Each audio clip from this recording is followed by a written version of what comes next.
Hello everyone, আশা করছি তোমরা ভালো আছো। আমিও খুবই ভালো আছি।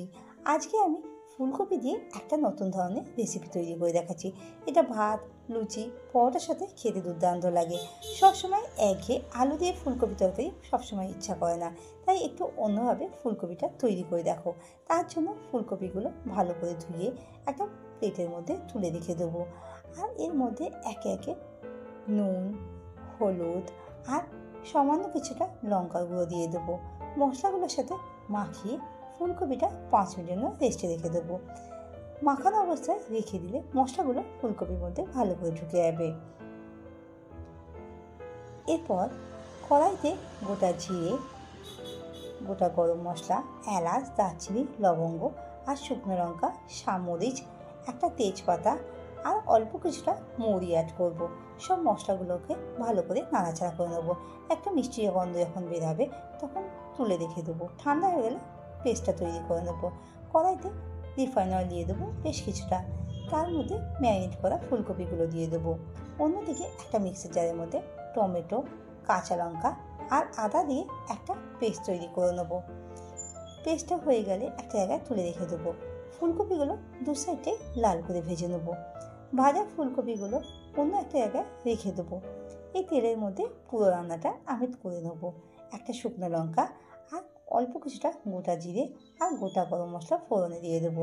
আর বেটে রাখা আদা, টমেটো আর কাঁচা লঙ্কার মিশ্রণটা দিয়ে দেবো।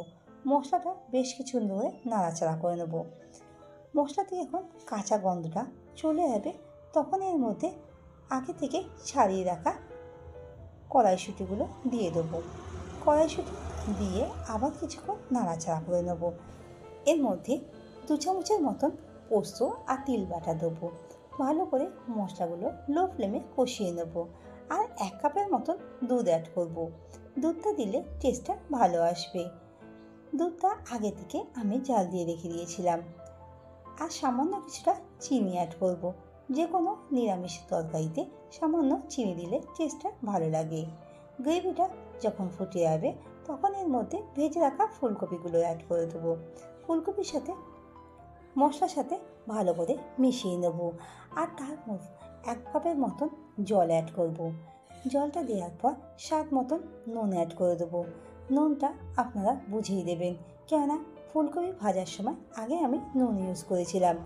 ভালো করে নাড়াচাড়া করে নেওয়ার পর 1 চামচের মতন চিলি ফ্লেক্স দিয়েছি। ঝাল অনুযায়ী আপনারা চিলি ফ্লেক্সটা ইউজ করবেন। হালকা নাড়াচাড়া করে নেওয়ার পর ভেজে রাখা যে মশলাগুলো ছিল সেই মশলাটা 1 চামচের মতন দিয়েছি। হালকা মিশিয়ে নেবো সব মশলাগুলোর সাথে। ঢাকা দিয়ে লো ফ্লেমে 10 মিনিটের জন্য গ্রেভিটা হতে দেবো। আশা করব রেসিপিটা ভালো লেগেছে। ভালো লাগলে বাড়িতে একবার এই পদ্ধতিতে ফুলকপির তরকারি তৈরি করে দেখবেন। আর খেতে কেমন হয়েছে কমেন্ট বক্সে জানাতে ভুলবেন না।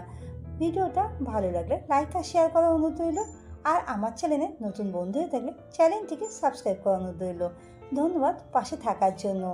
উপর দিয়ে কিছুটা আবার ভাজা মশলা দিয়ে সার্ভ করুন।